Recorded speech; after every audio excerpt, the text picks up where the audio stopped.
Kami dari kelompok 7 akan mempresentasikan tentang pusat pertanggungjawaban keuangan. Sebelumnya, perkenalkan, anggota kelompok kami yang pertama adalah Linda Novitasari, Fahrizal Riyadi, lalu selanjutnya ada Cindy Praditasari. Yang pertama di sini saya akan membahas latar belakang pada bab ini, yaitu sistem pengendalian hasil keuangan. Di sini ada 3 komponen utama, yaitu yang pertama pusat pertanggungjawaban. Pusat pertanggungjawaban di sini didefinisikan sebagai pembagian akuntabilitas hasil keuangan ke dalam suatu organisasi. Yang kedua yaitu ada perencanaan dan sistem penganggaran.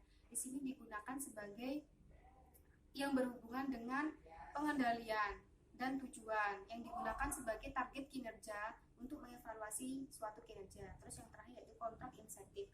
Kontrak insentif di sini didefinisikan sebagai hubungan hasil atau berbagai imbalan yang diberikan kepada karyawan. Terus selanjutnya yaitu ada keunggulan sistem pengendalian keuangan. Di sini ada beberapa keunggulan, yaitu yang pertama tujuan keuangan. Tujuan keuangan itu sangat penting bagi suatu organisasi karena berorientasi langsung terhadap laba. Yang kedua yaitu banyak pengukuran keuangan yang sudah tepat dan sudah objektif.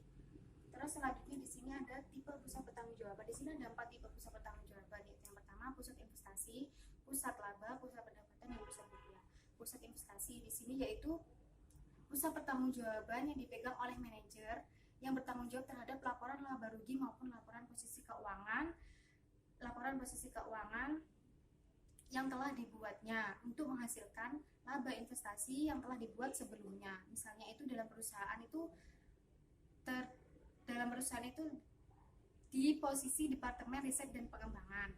Terus selanjutnya yaitu yang kedua, pusat laba. Pusat laba di sini yaitu pusat pertanggungjawaban ketika seorang manajer bertanggung jawab terhadap laba yang beredar antara pendapatan yang dihasilkan dengan biaya yang menghasilkan pendapatan tersebut. Misalnya itu pada objek pariwisata pemerintah daerah yang berbayar. Terus selanjutnya yaitu pusat pendapatan, yaitu pusat pertanggungjawaban yang ketika seorang manajer bertanggung jawab dalam menghasilkan suatu pendapatan sebagai pengukuran keuangan dari output. Nah, di sini manajer juga bertanggung jawab terhadap berbagai biaya. Nah, contohnya itu beberapa manajer penjualan itu bertanggung jawab terhadap gaji tenaga penjualan mereka. Terus juga bertanggung jawab terhadap terhadap pengeluaran untuk promosi pengiklanan. Nah, di sini manajer penjualan di sini bisa disebut sebagai pusat pengelolaan pendapatan bersih.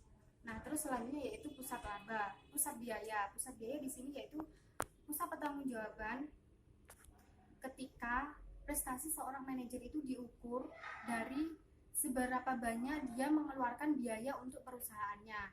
Nah, contohnya itu pada Departemen Tenaga Kerja Umum.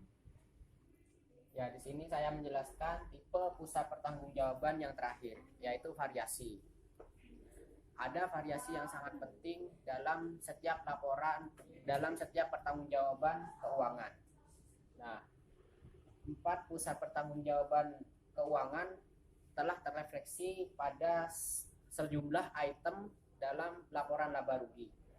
Nah, dalam variasi tersebut, manajer pusat margin bruto, kedapatan tenaga penjual tingkat rendah yang kebetulan pada saat itu menjual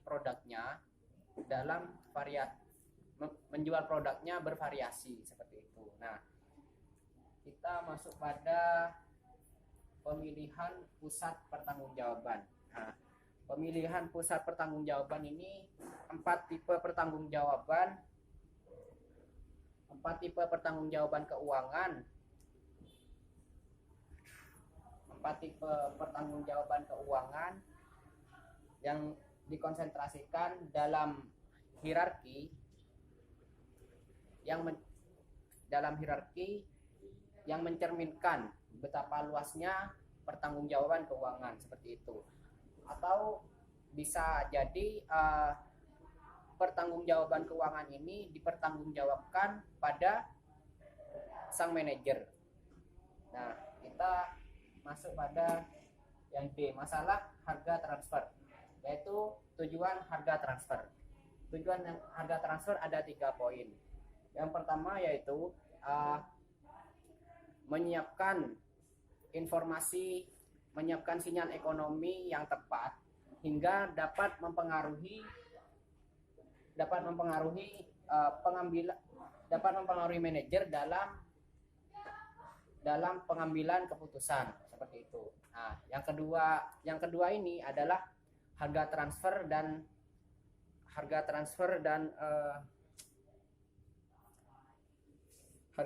dan urutan pengukuran laba.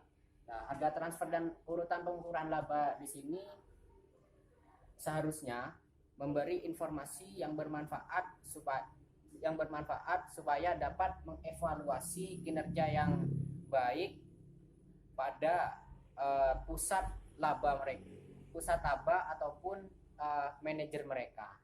Nah, yang terakhir yaitu ketika harga transfer ditentukan secara sengaja dengan memindahkan laba di antara alokasi perusahaan. Nah, misalkan perusahaan yang beroperasi dalam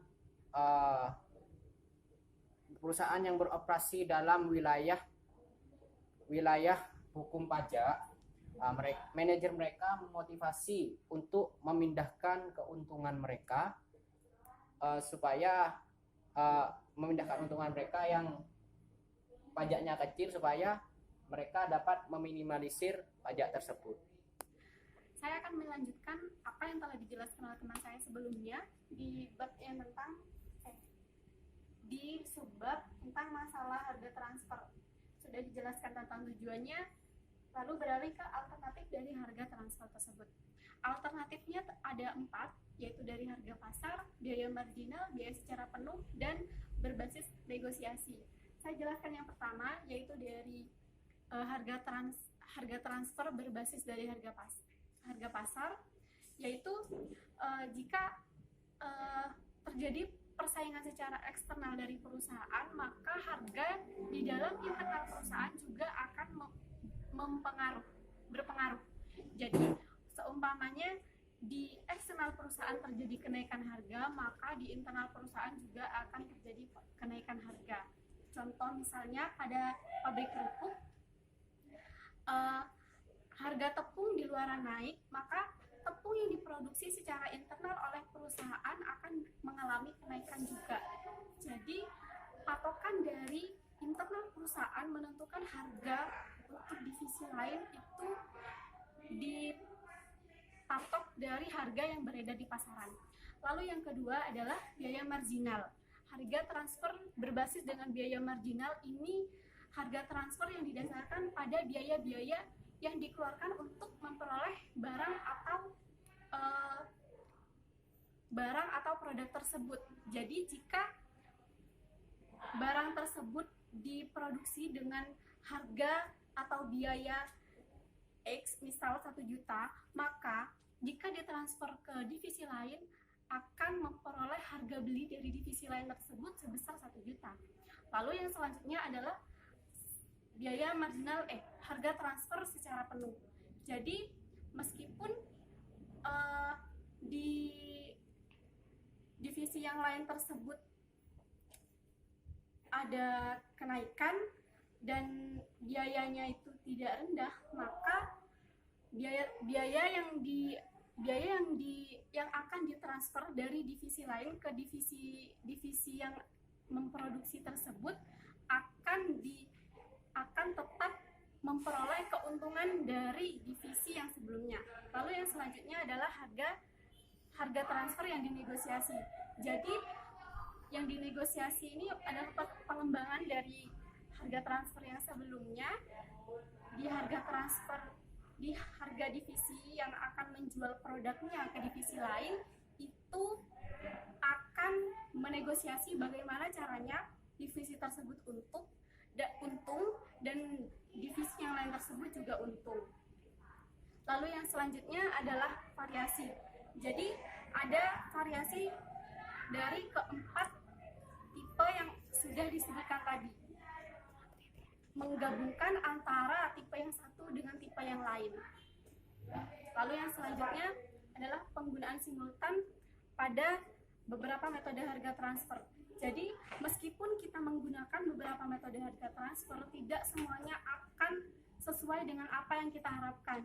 Jadi ada beberapa tujuan untuk menggunakan harga transfer, namun jika kita menggunakan metode tersebut, tujuan yang lain akan ada yang tidak tercapai. Jadi hanya bisa meng-cover beberapa tujuan saja. Sekian dari kami. Wassalamualaikum warahmatullahi wabarakatuh. Sekian dari kami. Wassalamualaikum warahmatullahi wabarakatuh.